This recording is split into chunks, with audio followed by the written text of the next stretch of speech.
Barangay LS 97.1 Forever! Mga kwento ng pag-ibig, kwento ng pag-asa at mga kwento ng buhay dito sa Barangay Love Stories. Love Stories.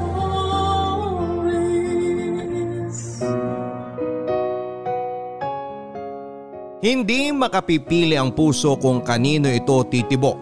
Mas lalong hindi kayang piliin ng puso kung sino ang hindi nito dapat na ibigin. Ikaw, kaya mo bang turuan ang puso mong magmahal ng isang taong sa tingin mo ay dapat para sa'yo? Kung meron mang isang katotohanan na laging naipamumukha sa atin, yun ay yung hindi natin kailanman pwedeng turuan ng ating puso. Hindi natin ito pwedeng diktahan na magmahal ng isang tao na sa tingin natin ay dapat nating mahalin. Hindi natin ito pwedeng turuang limutin ng isang taong hindi pala para sa atin. Ito ang katotohanan. Isang katotohanan na pilit pa rin nating kinakalaban kahit alam nating patuloy lang tayong matatalo. Ang ating kwento ngayong araw ay kwentong pinadala ni Paulo. Isang lalaking sumubok na piliing wag mahalin ang taong hindi para sa kanya. Isang lalaking sumubok kalabanin ang nararamdaman dahil alam niyang hindi dapat. Magwagi nga kaya siya o baka mas lalo lang itong matalo sa katotohanan na hindi nga natin pwedeng turuan ng puso. Dahil oras na gawin natin ito, mas lalo itong nagiging porsigidong piliin at gawin ang gusto nitong mangyari. Handa ka na bang makarelate sa kanya?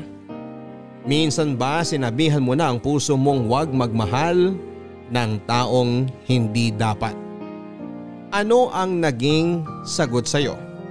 Nanalo ka ba o ang puso mo? Si Paulo kaya, sino ang nanalo sa kanyang kwento? Alamin natin yan sa mga kwento ng pag-ibig, buhay at pag-asa sa nangungunang Barangay Love Stories. Dear Papa Dudut, hindi naman masama ang magmahal. Minsan mali lang talaga ang napipili nating mahalin. Magandang araw po sa iyo, Papa Dudut. Ako nga pala si Paulo. Kasalukuyan ay nasa edad na 25 na. Gusto kong ibahagi sa inyo ang aking kwento. Ang kwento ko ay kwento kung paano ako umibig sa hipag ko. Siya si Malaya, mahal ko siya. Kaya ba akong pagbigyan ng Diyos na mapasa akin siya? 10 taong gulang pa lang ako noon nang makilala ko si Malaya. 25 anyos ito kaedad ng aking Kuya Harold. Naalala ko pa umaga noon nang dalhin siya sa bahay ni Kuya para ipakilala sa amin ni na Mama. Alalang-alala ko pa ang kanyang magandang mukha. May hawigan ito noon kay Sanya Lopez. Morena ito at may katangkaran. Mas matangkad nga ito kay Kuya. Nakita ko noon kung gaano nahirapan si Kuya na akbayan si Malaya habang pinapakilala noon sa aming magulang. Pinagmasdan ko ang aking mga magulang habang pinapakilala ni Kuya si Malaya. Alam kong bata pa ako noon, pero alam ko at ramdam ko na hindi nila gusto si Malaya. Hindi dahil sa masama ang ugali niya, kundi alam nila na tulad ni Kuya, magiging palamunin din noon sa bahay si Malaya. Wala kasi noong trabaho si Kuya at umaasa lamang ito noon sa aming mga magulang. Batugan siya kaya naintindihan ko kung hindi naging mainit ang pagsalubong nila kay Malaya. Mula noong araw na yon, Papa Dudut, naging parte na ng aming bahay si Malaya. Nagtana na kasi sila ng aking Kuya. Tuwang-tuwa ako. Ang gaan kasi ng pakiramdam ko kay Malaya. Nakadagdag pa ang angkin nitong kagandahan. Naging crush ko siya at inaamin ko yon. Hindi naman masamang magkagusto sa kanya kahit hipag ko siya. Iniisip ko noon na hindi ko naman siya aagawin sa kuya ko. Iniisip ko na rin na hindi naman ako magugustuhan ni Malaya. Sino ba naman kasi ako noong panahon na yon? Patpating bata lamang ako madalas sa sipunin at hindi pa maayos ang buhok ko. Hindi rin ako mahilig maligo at madalas ay may mantsa ang aking mga suot. Pakiwari ko ay kahibangan kung iisipin kong pwede akong magustuhan ng hipag ko. Kanina mo pa ako sinisilip-silip dyan, Paolo. May gusto ka bang sabihin sa akin? O teka, huwag kang magdago uli. Para ka namang bubwit dyan. Di kita tatapakan. Mas lalong di kita ipapakain sa pusa. May kailangan ka ba? Paolo, huwag ka nang mahiya. 3 buwan na akong nandito sa bahay niyo. Sabihin mo kung may gusto ka. Gusto mo ba ng juice? Pwede kitang ipagtimpla kung gusto mo. Papunta rin naman ako sa kusina. O baka gusto mong may abutin ako. Ano ba yon? Wala po. Sa wakas, nagsalita ka rin. Mula nung dumating ako rito, di mo pa ako kinakausap. Hindi naman mabaho ang hininga ko. Ganyan. Gusto ko yung ganyang tawa mo. Sabi ng nanay ko, kapag komportable ka na sa isang tao, kaya mo na raw tumawa sa harapan niya. Parinig nga uli ng tawa mo. Komportable ka na nga. Halika nga rito at samahan mo ko. Ilang taon ka na pala? 10. Wow, 10 taon ka na. Grabe, ang tangkad mo para sa edad mo ah. Parang next year mas mauunahan mo pang tumangkad ang Kuya Harold mo. Huwag mo akong isumbong ha. Baka naman may girlfriend ka na. Paano magka-girlfriend yan naiihi pa yan sa kama lalo tuwing maulan? Nakakagulat ka naman. Bigla ka na lang sumusulpot dyan. Ano bang sinasabi sa'yo ng kapatid ko? Wala naman, mag-uusap lang sana kami. Hoy Paolo, kwento mo kung paano mo ako lagi nababasa ng ihi mo. Kuya! Alam mo dati may double deck kami. Yun ang tulugan namin sa kwarto. Doon siya sa itaas, ako naman sa ibaba. Kahala ko nun laging umuulan. Kahala ko nun may problema ang kisame namin eh. Yun pala, nananaginip yan si Paolo ng gripo o kaya swimming pool. Ayun, naiihiyan niya ako lagi. Kaya binaklas ni Papa yung double deck dahil nagreklamo na ako. Di ba Paolo? Alam mo, Paolo, tingnan mo ang ginawa mo. Pinahiya mo ang kapatid mo. Hindi yan. Ay, kung kailan napaamo ko na siya, saka mo pa naisip na ipahiya. Hayaan mo na nga siya. Halika na lang sa kwarto at ipapakita ko sa'yo kung saan siya naiihi nun. Yun ba talaga ang plano mo? Siyempre, may iba pa ba? Ay, ano ba yan? Mamaya dumating yung magulang mo eh. Halika na kasi sa kwarto para hindi tayo mahuli.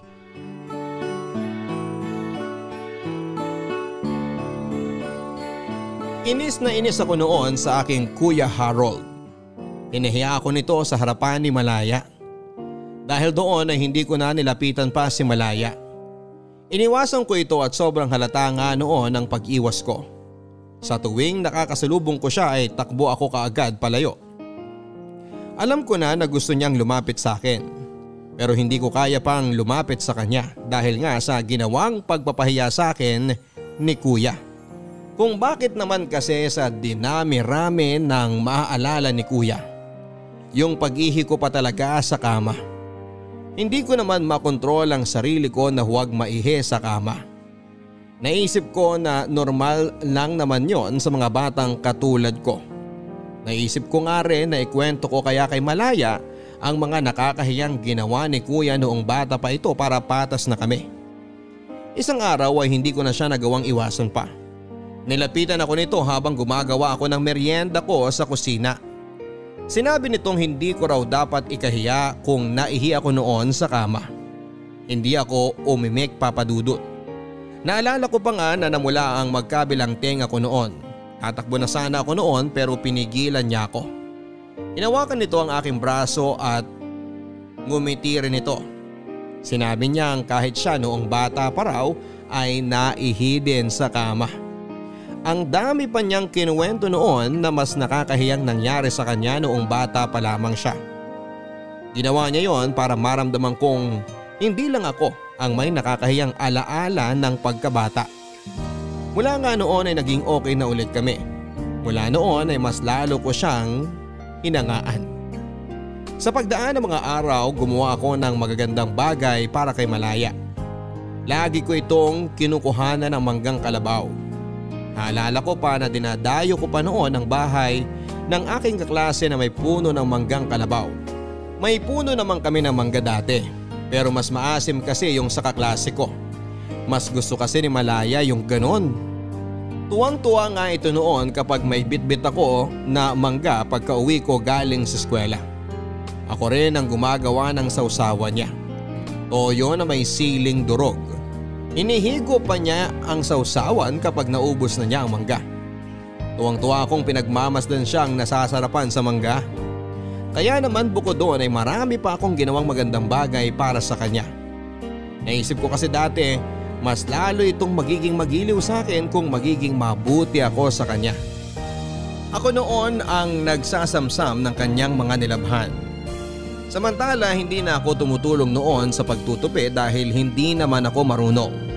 Sinasamahan ko lang siya habang nagtutupi ng mga nilabhan nitong damit nila kuya.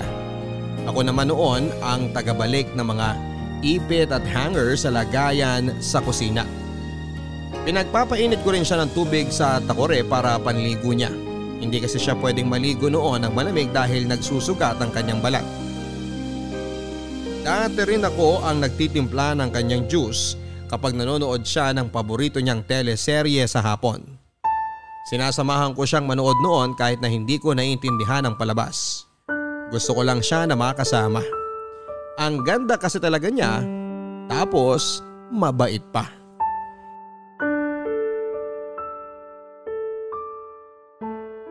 Paano to ngayon? Anong paano na to ngayon? Siyempre papalaglag natin, ano pa nga ba? Ha? Sarili mo tong anak! Hindi pa yan bata, dugo pa lang yan. Di ko kaya ang gusto mo mangyari. Dugo man to, pero may buhay pa rin to. Isipin mo na lang na regla lang yan. Regla lang na kailangan mong alisin sa katawan mo dahil hindi importante. Hindi kailangan ng katawan mo para maginawaan ka. Hindi ko alam kung paano ka nakakapagsalita ng ganyan. Hinaan mo nga yung boses mo. Baka may makarinig. Mamaya andyan lang sa paligid si Paulo at isumbong tayo kay na mama. Ayokong patayin ang anak ko. Ang anak natin. Sabihin na lang natin sa kanila. Matatanggap naman nila to, kadugo naman nila to eh. Kilala ko ang magulang ko. Alam kong hindi nila tatanggapin yan dahil pareho tayong palamunin dito sa bahay. Tapos magdadagdag pa ako ng isa? Hindi naman magiging palamunin ng bata. Dedede siya sa akin at… Alam nga naman pag 15 anyos na yung batang yan, dedede pa rin sa'yo. Ay, mag-isip ka ng ibang plano. Di ko gusto ang unang plano mo. Wala nang ibang plano. Yung una lang ang gagawin natin. Ipalalaglag natin yung dugo na yan bago pa tumindi ang kapit niyan. Hindi, ayoko.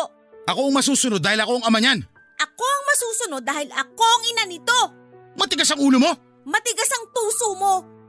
Kung di mo kayang panindigan to, kung natatakot ka sa magulang mo, sige, aalis na lang ako. Bubuhayin ko tong batang to kahit wala ka.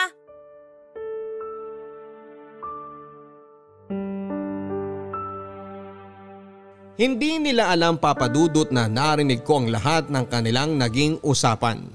Galit na galit ako noon sa kuya ko. Hinayaan kasi nitong umalis si Malaya at naaalala ko pa nasa kwarto nila si Malaya at nag-iimpake ng damit. Umalis si kuya matapos ang argumento nila. Nilapitan ko noon si Malaya at sinubukan ko na hawakan ang kanyang mga kamay. Nakita ko nito at pinalapit niya ako sa kanya. Sinabi niya sa akin na magiging tito na raw ako. Pero sinabi rin niya na huwag ko raw ipagsasabi kahit sa magulang ko dahil ayaw ng kuya ko. Tumango lamang ako Papa Dudut. Gusto ko siyang pigilan noon. Gusto kong sabihin sa kanya na huwag na siyang umalis. Gusto kong sabihin sa kanya na handa akong tulungan siya sa pagpapalaki ng kanyang anak pero hindi ko yon nasabi. Niyakap ako nito bago siya umalis ng bahay. Lungkot na lungkot ako noong umalis si Malaya. Hindi nalaman ng magulang ko noon na buntis na ito. Sinabi lang ni kuya dati na bumalik daw ito sa kanila para alagaan ang nanay nitong lumpo. Naniwala naman ang mga magulang ko. Inis na inis ako noon kay kuya. Napakasinungaling nito. Inisip ko na kung ako lang ang nakabuntis kay Malaya, hindi nito kailangang umalis. Kung ako nakabuntis kay Malaya ay gagawin ko ang lahat para mabigyan sila ng magandang buhay. Naisip ko rin na sana ako na lang si Kuya para napanindigan ko siya. Di sana kapiling pa namin noon si Malaya. Akala ko habang buhay ko nang hindi makikita si Malaya, Papa Dudut, nagkamali ako. Makalipas kasi ang ilang linggo ay nalaman ko na lang na sinundo ni Kuya si Malaya sa bahay nila. Tuwang-tuwa ako noong nakita kong pumasok sa pintuan si Malaya. Ako nga noon ay ang unang lumapit sa kanya para yakapin siya. Doon na rin nila inamin na buntis nga si Malaya. Tulad ng inaasahan ni na Kuya, hindi naging maganda ang pagtanggap ni na Mama sa balitang yon. Pero wala na silang nagawa. Ando na raw eh. Tanggapin na lang daw yon. Yon ang sinabi ni Mama. Dahil nga may pinaghahandaan na sina Kuya at Malaya noon ay kailangan nilang parehong magtrabaho. Naging jeepney driver si Kuya samantalang si Malaya naman ay naging kasama ni Nanay sa pamamalengke ng mga gulay at karne na siya namang nilalako nila sa aming barangay. Kailangan nila noon na makaipon para sa panganganak ni Malaya. Nung una naging sapat naman ang kinikita nila. Pero nang tumagal ay hindi na. Naging sakitin kasi si Malaya at hindi naging madali noon ang pagbubuntis niya. Lagi siyang tinatakbo noon sa ospital. Napupurnada pa nga ang pamamasada noon ni Kuya dahil kailangan niyang ihatid si Malaya sa ospital gamit ng jeep na pinapasada niya. Naaawa ako noon kay Malaya. Alam ko na hindi nila kakayanin ang gagastusin sa panganganak nito kung laging ganon ang mangyayari. Kaya naman tumulong ako sa kanila dati. Tuwing uwian dati ay diretso ako sa pagbebenta ng binatog. Kung ano man ang kinikita ko noon ay ibinibigay ko kay Malaya para pandagdag sa ipon nila. Habang ganon ang naging setup ng pagtulong ko, pinagpapantasyahan ko rin yung ideya na ako ang responsableng asawa ni Malaya. Yung asawang hindi siya pababayaan kahit mahirap ang sitwasyon. Opo, Papa Dudut. Bata pa ako noon pero totoo ang nararamdaman ko para kay Malaya.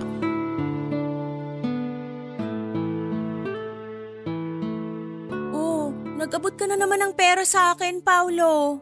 Wala po yan, ate. Dagdag mo na lang po sa ipon niya ni Kuya para kay baby. Yan din ang sinabi mo sa akin nung nakaraan. Ayoko nang tanggapin to. Bakit naman po? Hay, saan muna to galing? Huwag mo sabihin sa akin na kinupit mo to sa mama mo. Naku, kung ganun, ibalik mo to ngayon din. Alam mo naman nagipit din ng mama mo eh. Hindi ko po kinupit yan. Eh, saan nga to galing? Pati yung mga nakaraan. Di naman kalakihan ang baon mo sa school kaya alam kong di ka makakaipon ng ganito kalaking pera kundi galing sa kupit to. Nagbebenta po ako ng binatog tuwing hapon. Saan ka kumukuha ng binibenta mo? Dun sa binatugan sa kabilang kanto? Dun nga po.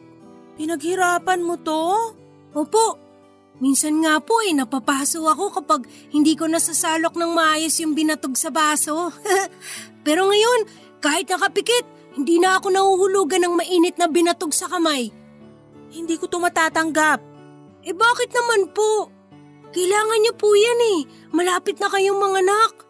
Pinaghirapan mo to. Dapat sa'yo tumapunta. Bumili ka ng gamit mo sa school. Lapis o kaya papel. Pwede ka rin bumili ng pencil case para lalagyan mo ng mga lapis mo. Kesa pinagtitiisan mo yung lumang karton ng tsokolate para lalagyan mo ng mga lapis at pambura mo. Matibay naman po yun. Hindi naman yun basta-basta masisira. Tsaka malapit na rin pong matapos ang pasukan kaya hindi ko na rin kailangan ng pencil case. Eh di ibili mo na lang ng pagkain mo. Ilibre mo rin yung mga kaibigan mo. Maraming nagbebenta ng pagkain sa labas ng school nyo, di ba? Marami ka nang mabibili dito.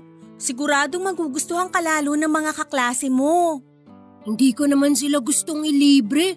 Hindi ko talaga tatanggapin to. Para may magamit ka pag kailangan mo. Pwede mo ring ibigay sa mama mo para pandagdag puhunan sa mga paninda niya. Nagbenta po ako ng binatog, hindi para may pambili ako ng gamit sa school o kaya panlibre sa mga kaklase ko. At hindi rin po para ipangdagdag sa puhunan ni na mama. Nagbenta po ako ng binatog para sa baby niyo. Para makalabas agad siya sa ospital. Kasi yung kaklase ko, hindi pinalabas agad yung nanay niya nung nanganak kasi kulang sila ng pambayad sa ospital. Ayoko mangyari yun sa baby mo eh. Kawawa naman siya kung lagi siya makakaamoy ng gamot at ihi sa ospital. Hindi yun maganda sa baby. Napakabait mo talagang bata. Halika nga rito. Bakit po?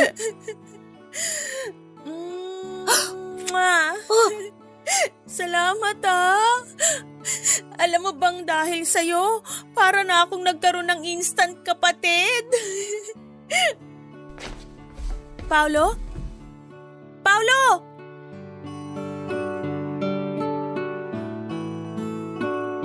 Tumakbo ako noon matapos akong halikan sa pisngi ni Malaya. Nagkulong ako sa kwarto habang sinapo ko ang aking pisngi kung saan dumampi ang malambot na labi ni Malaya. Pulang-pula yon at naaalala ko pa. Panay ang tingin ko noon sa salamin habang binabalikan ng eksena kung saan ay hinalikan ako ni Malaya. Hindi na nga noon matanggal ang ngiti ko. Si Malaya ang naging una kong halik.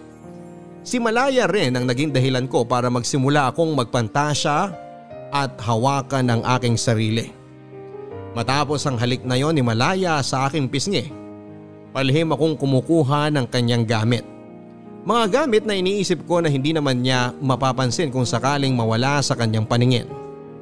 Nagsimula yon sa luma niyang panyo hanggang sa paubos nitong lipstick na lagi na lang nakalagay noon sa gilid ng kanilang mesa sa kwarto. Nilagay ko noon ang bawat makuha kong gamit niya sa isang lumang karton ng sapatos. Tinatago ko yon sa ilalim ng aking kama. Tuwing sasapit noon ng gabi bago ako matulog ay kinukuha ko ang karton na yon at mamimili ako ng gamit ni Malaya na isasama ko sa aking kama para magpantasya. Hawak ko noon ang mga napili kong gamit niya habang nagpapantasya noon na hinahalikan ko siya. Na kunwari asawa ko siya, na kunwari ay sa akin siya. Sobrang saya ko noon habang ginagawa ko yon. At kapag natapos na ako, agad-agad akong makakatulog noon habang hawak ko ang gamit niya. Akala ko noon ay hindi ako mahuhuli sa ginagawa ko. Pero nagkamali ako dahil sa pagiging pakialamero ng aking kuya. Pumasok ito noon sa aking kwarto habang tumutulong akong maghugas ng mga bentang gulay ni na mama. Kinalkal niya ang mga gamit ko at nagkataong hindi ko na ibalik agad sa ilalim ng aking kama ang karton ng sapatos na yon. Nakita ito ni kuya at agad akong kinumpronta. Hoy Paolo! Ano po yung kuya? Anong ginagawa ng mga gamit ni Malaya sa kwarto mo? Po? Anong gamit? Naalala mo yung panyong bigay sa'yo ng nanay mo? Yung may burda ng pangalan mo? Kinuha ni Paolo. Totoo ba yun, Paulo? At yung lipstick mo na sana igagamitin mo nung papunta tayo sa check-up mo, andito rin sa karton ng sapatos na to kung saan niya tinatago yung iba pang gamit mo. Paulo, bakit mo kinuha yung mga gamit ko? Anong gagawin mo dito? Oo nga Paolo, anong gagawin mo sa lipstick? Bakit? Bakla ka ba ha? Hindi po kuya. Anong gagawin mo sa lipstick? Umamin ka na kasi. Hindi po ako bakla kuya. Ate Malaya. Di klepto ka lang ganun. Sadyang makati ang kamay mo. Gusto mo isumbong kita kay Papa para hatawin ka ng walis? Harold, di na kailangan gawin yan. Huminahon ka nga. Paano ko hihinahon? Ang bata-bata pa niya magnanakaw na. Sa ngayon maliliit na bagay lang ang kinukuha niya. Sa susunod, paano kung yung cellphone mo na? O kaya pera na? Paano kung isang araw sa kapitbahay na siya magnakaw? Hindi naman siguro. Anong hindi naman siguro? Nakita mo naman ang mga kinuha niya sa'yo. Ano pa tawag mo rito? Di ba magnanakaw? Hindi nga po ako magnanakaw. Anong tawag mo sa'yo? Kung hindi ka magnanakaw, isipin kong bakla ka dahil puro gamit pang babae itong kinuha mo. Hindi rin po ako bakla. Bakit mo nga kinuha itong mga gamit ni Malaya? Kasi crush ko po siya. Paulo, anong… Aba, binata na! Malaya, ikaw kasi ang ganda mo masyado. Tingnan mo, pinagnanasaan ka na ng kapatid ko. Harold, ano ba? Paulo! Oh, tignan mo yun! Nagtatatakbo na!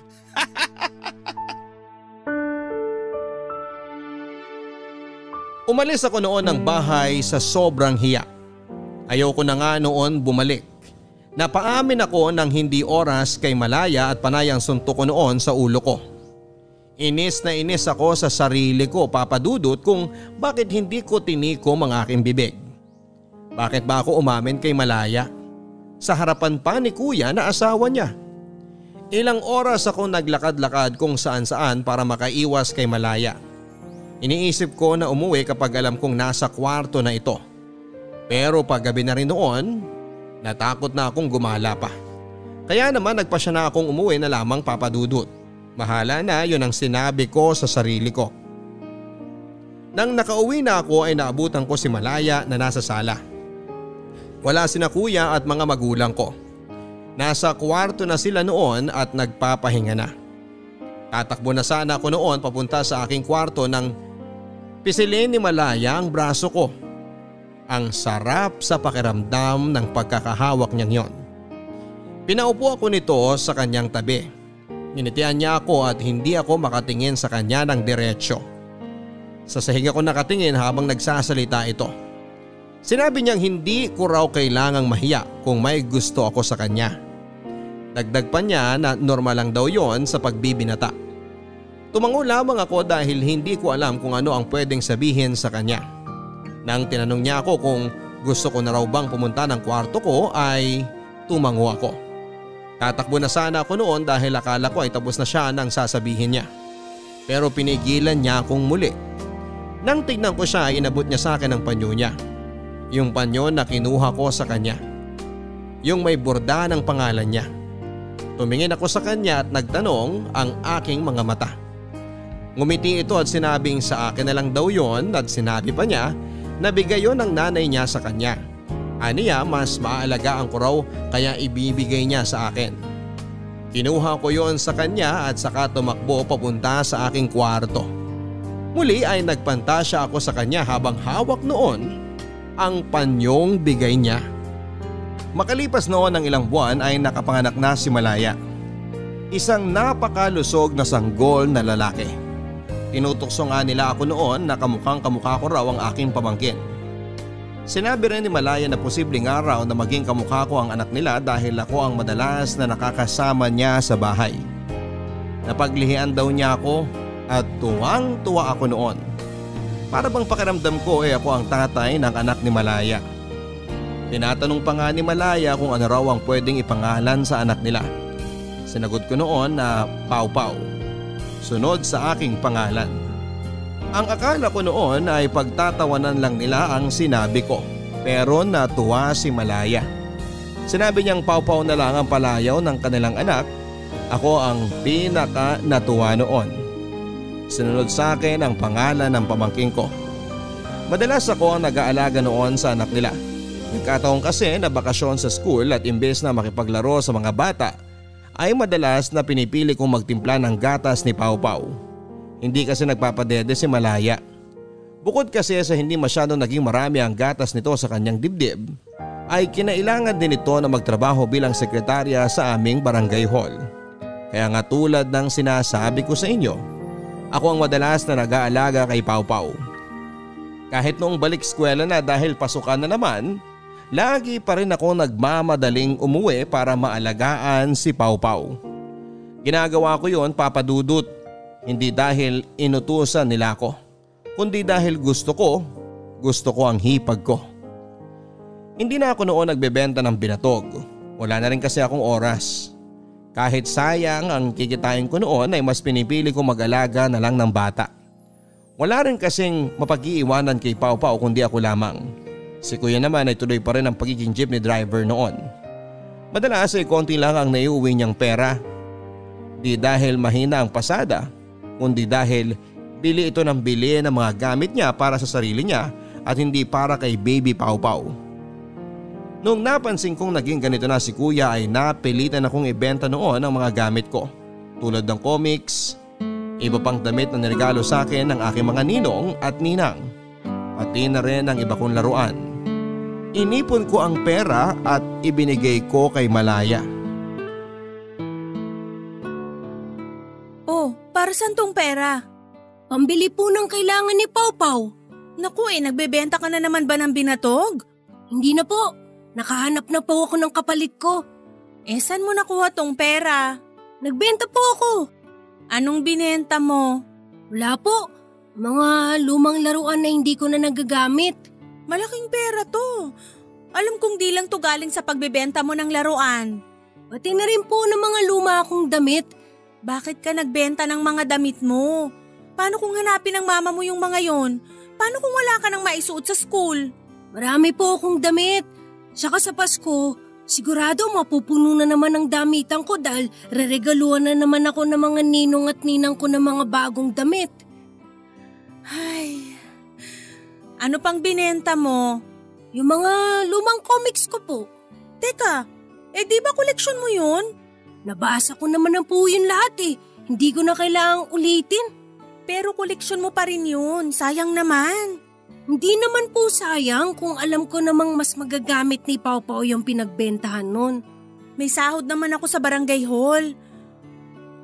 May pera rin kahit papano ang kuya mo na inaabot sa akin. Alam ko naman pong hindi sapat ang kinikita ni kuya sa pamamasada. Narinig ko po minsan na nagtatalo kayo dahil sa pera. Hindi ka dapat nakikinig sa pagtatalo ng mga matatanda. Sorry po. Masyado po kasing malakas ang boses niyo ni kuya kaya tumagos sa pader ng kwarto ko. Pasensya ka na at narinig mo pa yung away namin. Hindi magandang naririnig yun ng mga katulad mong bata. Hindi na po ako bata. Ay, binata ka na ba? Teka nga, patingin nga ng loob ng shorts mo kung totoong binata na yan. Naku, wag po Ate Malaya. Hindi pa ako nakakapagpalit ng brief. Ay, hindi ka pa nga binata. Dahil ang binata, nagpapalit lagi ng brief. Si ate naman no.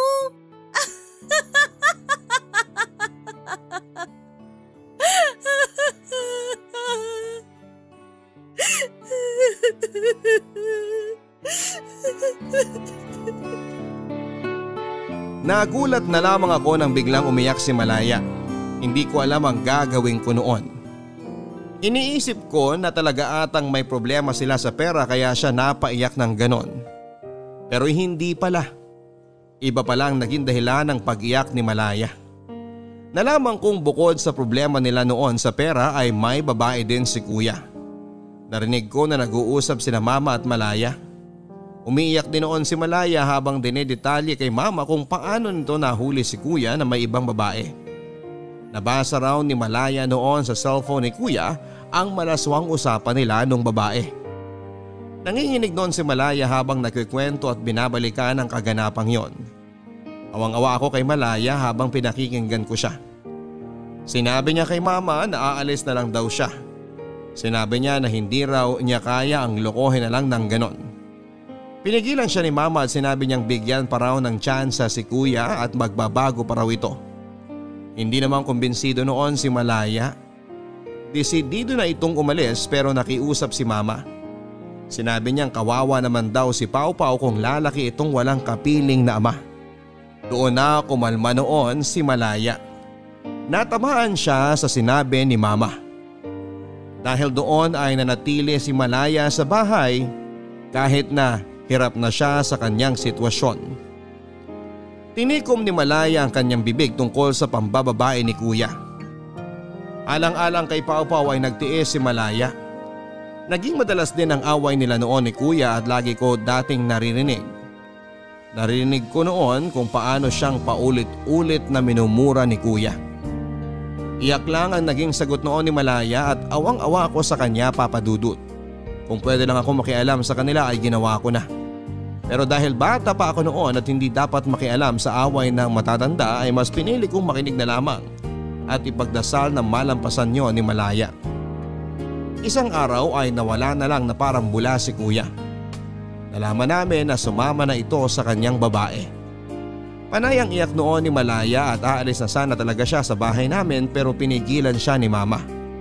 Ang sabi ni mama kahit wala na si kuya, dapat manatili pa rin si Malaya sa bahay dahil parte na siya ng pamilya namin. Natuwa ako sa mga sinabi ni mama. tulad ko ay napamahal na rin siya kay Malaya. Sino ba naman kasing hindi magmamahal kay Malaya? Napakabait nito.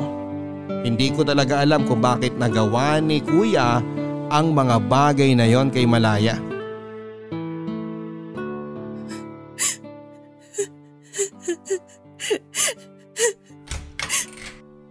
Paolo? Anong ginagawa mo rito sa kwarto ko? Narinig ko po kasi kayo umiiyak. Pasensya ka na ha. Nakalimutan kong manipis lang pala ang dingding ng kwarto ko. Di naman ako umiiyak. Bakit po namamaga ang mga mata nyo? Alam mo namang lagi akong napupuyat dahil sa pamangkin mong iyakin. Mukhang mana po sa inyong pamangkin ko. Iyakin din po kasi kayo eh. Siguro nga. Kailangan niyo po ba ng kausap? Hindi na. Bumalik ka na sa kwarto mo. Alam kong may klase ka pa bukas. Maaga pa naman po. Tsaka hindi po ako makatulog eh. Busog din kasi ako. Ang sarap po kasi ng niluto niyo kanina. Naparami ako ng kain. Ang hirap tuloy matunawan. Salamat ha. Buti ka pa nasasarapan sa luto ko. Samantalang si Kuya, hindi po. Ay, kung nasasarapan siya sa luto ko noon, baka di siya sumama sa ibang babae. Sa tingin mo? Huwag niyo na po sanang sisihin ang sarili niyo sa ginawang desisyon ni Kuya. Mahina talaga si Kuya sa pagdedesisyon. Laging mali. Diba, nasabi na yun sa inyo ni na Mama? Alam ko namang pinapagaan niyo lang ang loob ko dahil sa ginawang pag-iwan sa akin ng kuya mo. Ayaw lang kasi namin na nakikita kang umiiyak. Balang araw kapag di ko na mahal ang kapatid mo, titigil na rin ako sa pag-iyak. Di mo na maririnig sa kwarto mo ang pag-iyak ko. Makakatulog ka na ng mahimbing. Kailan yung hindi mo na siya mahal? Hindi ko alam. Wala namang kasing switch button ng pagmamahal. Para kung ayaw mo nang mahalin ng isang tao, pwede mo nang i-off, ganun. Hindi ko po kasi maintindihan eh. Balang araw kapag nagmamahal ka na, maiintindihan mo kung anong sinasabi ko sa'yo. Sa ngayon, gusto kong humingi ng tawad sa'yo kung bakit di ko basta-basta makalimutan ang kapatid mo. Pati tuloy ikaw nadadamay. Pasensya ka na talaga, Paolo ha. Pasensya ka na. Sana may nakaimbento na lang po ng switch button na sinasabi nyo para hindi nyo na pumahalin ng kuya. Kasi hindi naman siya nakakabuti sa'yo. Sana balang araw may makaimbento nun. Sa ngayon, tiis lang muna sa ingay ng iyak ko ha.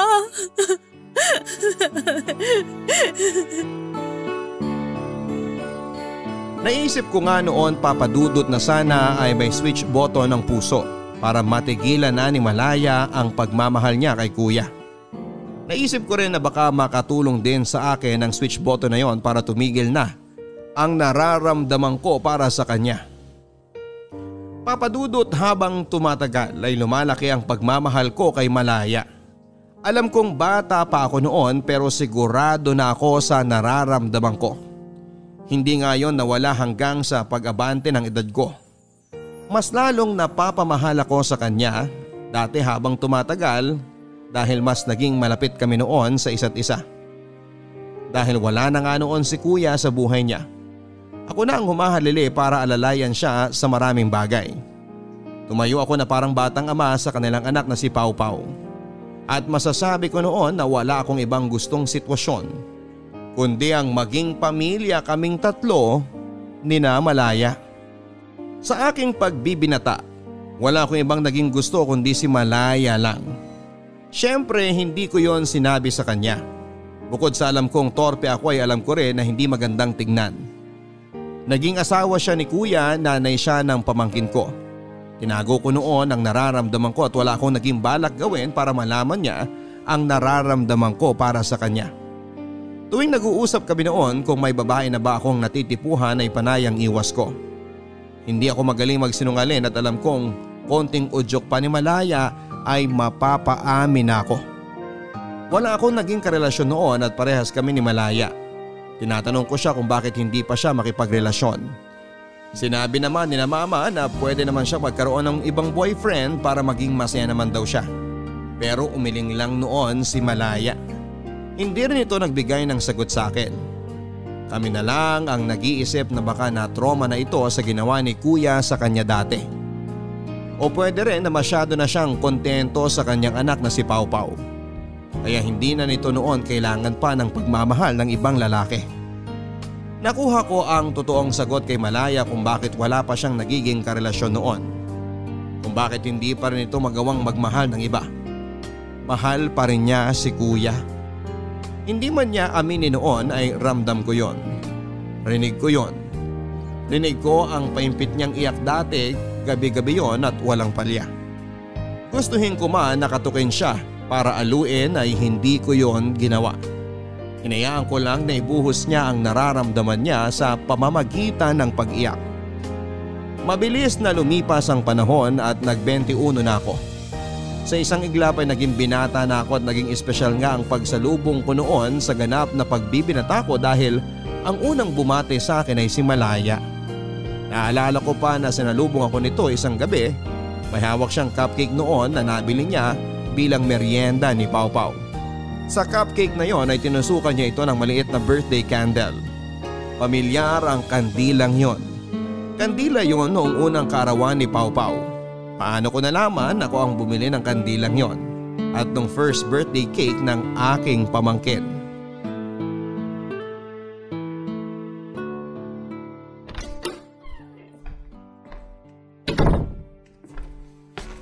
Happy birthday, Paolo!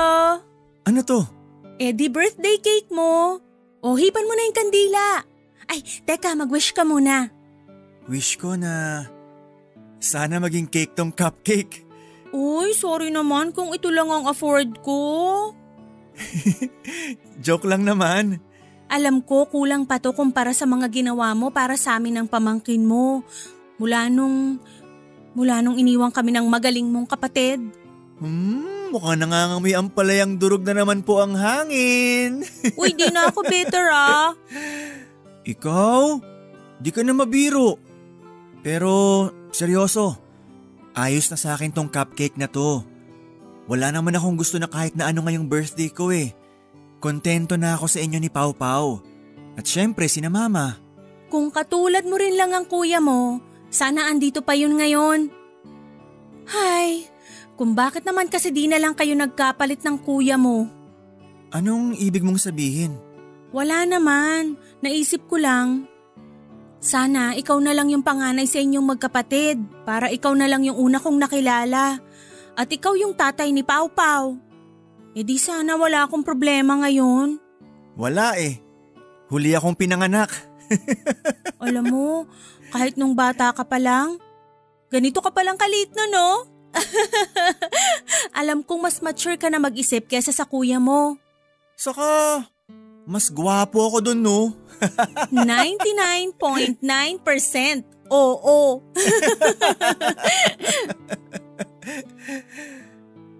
Kumain ka na ba? Pwede kitang ipaghain ng… Paolo, bakit mo ako hinalikan? Sorry, nabigla ako. Kasi baka… Paolo… Hindi ko talaga sinasadya. Medyo nadala lang ako. Halikan mo ako uli. Yung mas matagal. Nagulat ako sa sinabing yon ni Malaya Papadudut. Sumunod ako sa sinabi niya.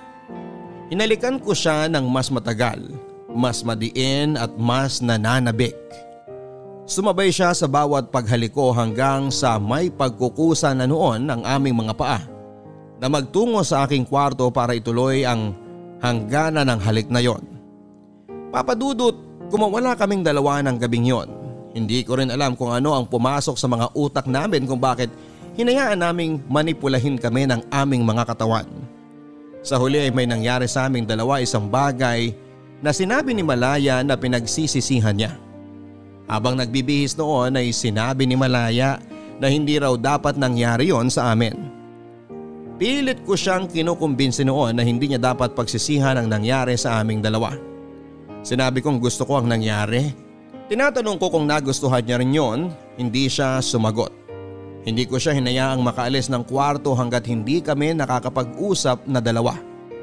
Nakita ko ang pagkakataon na yon para aminin sa kanya ang tunay kong nararamdaman. Sinabi ko na matagal ko na siyang mahal. Sinabi ko rin na handa akong maging ama kay Pau Pau. Umiling lang si Malaya. Masyado siyang natatakot sa sasabihin ng magulang namin. Naisip ko noon na tama naman siya at hindi nga naman maganda kung pareho kaming magkapatid na tinuhog niya. Hindi ako tumigil noon na kumbinsihin si Malaya at sinabi ko sa kanya noon na pwede naming subukang dalawa kahit napalihim. Hindi siya umimik. Mukhang nagustuhan niya ang sinabi ko. Sa huli ay pumayag naman ito. Pero sinabi niya sa akin na wala raw assurance na mahuhulog siya sa akin. Sinagot ko siya at sinabi ko na hindi ako takot sumugal. Nilihim nga namin ang relasyon namin, Papa Dudut.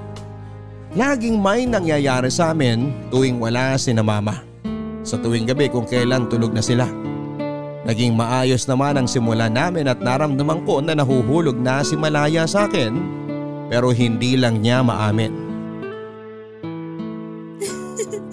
Paolo, ano ba? Wala naman si na Mama eh. Tara na sa kwarto mo. Natutulog si Pau Pau. Magigising yun kapag masyado tayong magulo.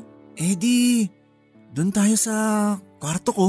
Ayoko nga ron, ang kalat-kalat ng kama mo.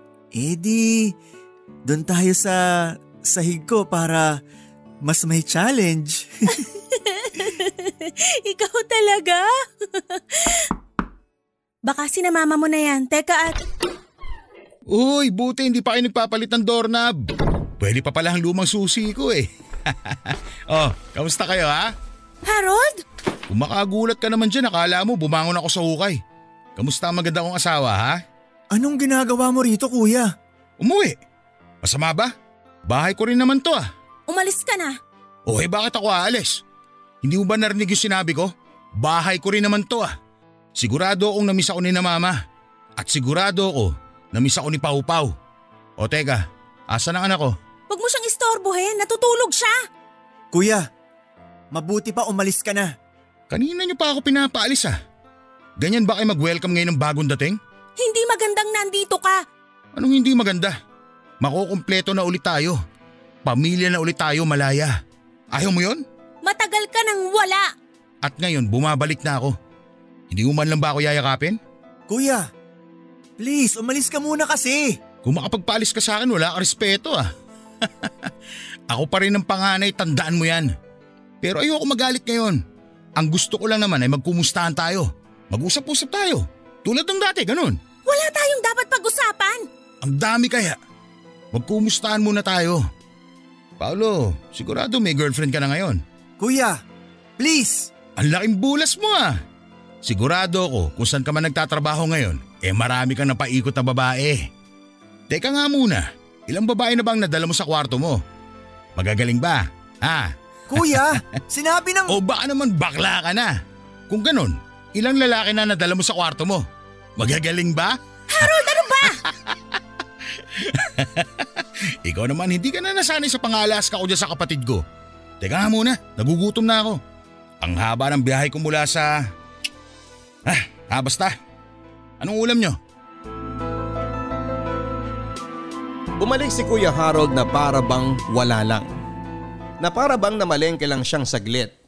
Nainis ako noon na pinaghandaan pa siya ni Malaya na makakain niya. Panay ang hawak ni Kuya sa kanya kahit panay noon ang ilag ni Malaya. Dahil hindi ko na kinaya ang nakikita ko ay umalis ako. Hindi ko rin siguro kaya na marinig kung ano man ang mapag-uusapan nila ng mga oras na yon. Ayokong marinig na sabihin ni Malaya na mahal pa rin ito si Kuya Harold. Ayos na kami nun eh. Kung bakit kasi bumalik pa si Kuya. Nang umuwi ako matapos kong magpahangin ay nadatnang ko si na Kuya, si Malaya at ang mga magulang ko sa sala. Nakita kong hindi masaya ang mukha ng mga magulang ko pero tinanggap na lang nila na bumalik na si Kuya. Naisip nila na ayos na rin daw para may ama ang apo nila. Nagalit ako ng palihim, lalo na noong naramdaman kong umiwas na noon sa akin si Malaya. Naisip ko na baka nga nagkabalikan na silang dalawa. Alam ko na talo ako, may anak silang dalawa. Ako naman ay kaulayaw lang noon ni Malaya tuwing gabi at malungkot siya. Umiwas na rin ako kay Malaya at naisip ko na para rin ito sa ikabubuti ni Pau Pau. Gusto kong lumaki ang bata ng buo ang pamilya niya. Sinubukan kong kalimutan noon si Malaya pero hindi ako nagwagi. Isang gabi nagulat na lamang ako nang pumunta si Malaya sa kwarto ko. Sinabi nito sa akin na hindi na raw niya mahal si kuya. Sinabi rin niya na ako ang mahal niya. Natuwa ako. Inalikan ko siya at may nangyaring muli sa aming dalawa at nung nahimasmasan ako, bigla kong naisip na mali yun. Sinabi ko rin sa kanya na yun na dapat ang huling beses na may mangyari sa amin. Hindi nito tinanggap ang sinabi kong yon. Sinabi ko sa kanya ang mga dahilan ko kung bakit hindi na kami pwede at tinanggap naman niya. Papadudot, masakit man pero pinabalik ko siya sa kuya ko. Sobrang sakit dati pa na makita sila na magkasama. Pero kailangan ko yung tiisin hanggang isang araw ay nalaman naming buntis muli si Malaya. Naisip ko na maganda na rin yon para may dahilan ako para kalimutan siya pero hindi pala. Dahil ako ang ama ng ipinagbubuntis niya. Nag-usap kaming dalawa at sigurado raw siya na sa akin yon. Sinabi ko sa kanya na kung pwedeng ipaako na lang niya kay kuya ang ipinagbubuntis niya. Dahil yun naman ang naisip kong dapat. Sinabi ko sa kanya na kahit ganoon ang gagawin niya ay hindi ko pa rin sila pababayaang mag-ina. Pumayag naman ito sa isang kondisyon. Sinabi niya na ipagpatuloy pa rin daw naming dalawa ang lihim naming relasyon, Papadudot. Pumayag ako. Hindi dahil gipit na ako noon sa sitwasyon kundi dahil mahal ko si Malaya. Hindi naman masama ang magmahal. Minsan mali lang talaga ang napipili nating mahalin. Mali na pinili kong mahalin si Malaya, mali na hinayaan ko ang sarili kong mahulog ng husto sa piling niya. Dapat kinontrol ko noon ang sarili ko para hindi na kami napunta sa mas mahirap na sitwasyon. Pero nagmahal lang ako. Hindi ko kontrolado kung sino ang pipiliin ng puso ko. Sa ngayon ay wala pa rin nakakahalata sa relasyon naming palihim ni Malaya. Sa pagdaan nga ng panahon ay naging magaling kami sa pagtatago. Walang kaalam-alam si kuya na tuwing wala ito sa bahay o tuwing tulog ito ay may nangyayari sa aming dalawa ni Malaya. Hindi ko alam kung hanggang kailan kami magiging ganito ni Malaya. Ipinagdarasal ko na lamang ngayon na sana ay hindi kami mahuli. Dahil wala akong maisasagot na tama sa kanila dahil alam kong una pa lamang ay mali na talaga ito. Maraming salamat po Papadudot sa pagbasa ng aking liham. Ang inyong forever ka-barangay, Paulo. Hindi naman masama ang magmahal at minsan mali lang talaga ang napipili nating mahalin. Kung bakit naman kasi hindi lang pwedeng tama lagi ang napipili nating mahalin. Kung bakit naman kasi may mali pa pagdating sa pag-ibig. Paulo, hindi madali ang sitwasyong napiling pagdalhan sa iyo matapos kang magmahal ng maling tao. Hindi ko rin masasabi kung paano ka totoong makakalaya sa sitwasyon mong yan kung sobrang inipit ka na ng sitwasyon. Hindi ko rin gustong sisihin ka pa sa mga nangyari dahil tapos na yon. At dapat matuto na lang tayo mula doon. Kung ano man ang kinakaharap mong sitwasyon na hiling ko na sana ay makaisip ka ng paraan para maitama mo ang lahat. Hindi ko pwedeng idikta sa iyo kung ano at papaano yon. Tanging ikaw lang ang nakakaalam kung ano ang pwedeng gawin sa nangyayari sa inyo.